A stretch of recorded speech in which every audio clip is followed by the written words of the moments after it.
aren't Qurans, are they? No. You're not going to burn these books, are you? Well, the thought had crossed my mind. No! Don't burn these books. Books are filled with valuable information. Here, let me randomly pick one and open to a random page. Uthman sent to every Muslim province one copy of what they had copied, and ordered that all the other Quranic materials, whether written in fragmentary manuscripts or whole copies, be burnt. Let me see that. Uthman ordered that all other Quranic materials be burnt. So there's already been a Burn the Quran Day. But why, Nabil? I don't know, David. Perhaps one of these other books that are filled with valuable information can help. It's a good thing you didn't burn them. Let's take a look at one at random. Oh, here's one. Sahih Muslim. Abu Musa al-Ashari sent for the reciters of Basra. They came to him and they were 300 in number. They recited the Quran and he said, "You are the best among the inhabitants of Basra, for you are the reciters among them. So continue to recite it. But bear in mind that your reciting for a long time may not harden your hearts, as were hardened the hearts of those before you." Good. Wow, it says they had their hearts hardened. Well, what happened next? Let's keep reading and find out. We used to recite a surah which resembled in length and severity to Surah Barat. I have, however, forgotten it, with the exception of this, which I remember out of it. If there were 2 valleys full of riches for the son of Adam, he would long for a 3rd valley, and nothing would fill the stomach of the son of Adam but dust. And we used to recite a surah which resembled one of the surahs of Musabihat, and I have forgotten it. So this is saying that 2 chapters of the Quran are missing because Muslims forgot them. Let me see that. You're right. This is saying that 2 entire chapters are missing because Muslims forgot them. Hey Nabil, look at this. Ubay was the best of us in the recitation of the Quran, yet we leave some of what he recites. Ubay says, "I have taken it from the mouth of Allah's messenger and will not leave it for anything whatever." Wasn't Ubay the best reciter of the Quran? Yes! And wasn't he one of the best 4 teachers of the Quran? Yes! But he says stuff in his Quran that is not in this Quran. Let me pick a random verse from this Quran and read it. Surah 33, verse 6. The Prophet is closer to the believers than their own selves, and his wives are their mothers. Oh look, here's a footnote. In some qira'as, like that of Ubay ibn Ka'b, occur also the words, "and he is a father of them."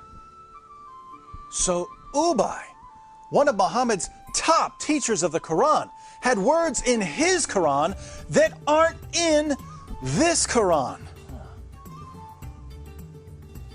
But was he the top teacher of the Quran? Surely Zayd ibn Thabit, who put together the Quran we have today, was Muhammad's top Quran expert. Well, actually, Ibn Masud was the first name that Muhammad mentioned when it came to learning the Quran. You know, surely one of these books would have something about him. Oh, look, here it is.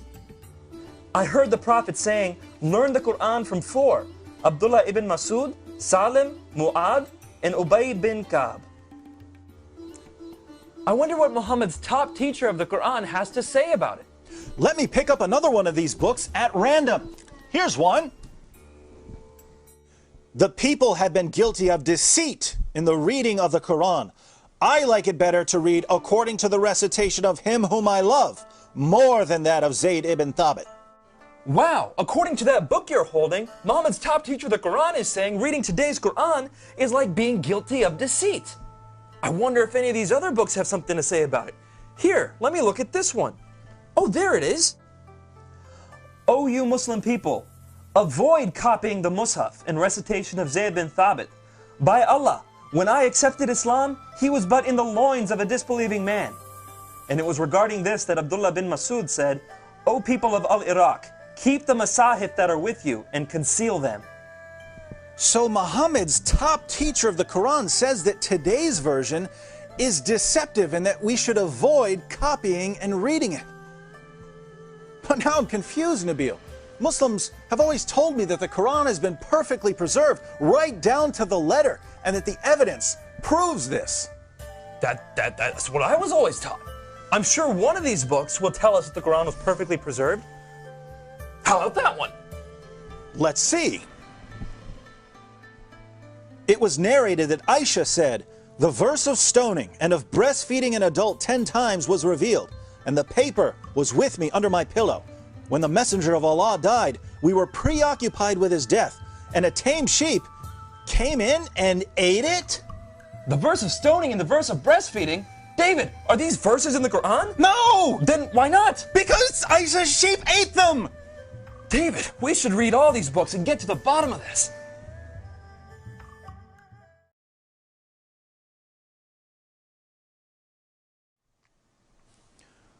So let me see if I've got this right. Muhammad died, and no one had compiled the Quran. The people who had memorized large sections of the Quran were sent into battle by Abu Bakr, and they were slaughtered.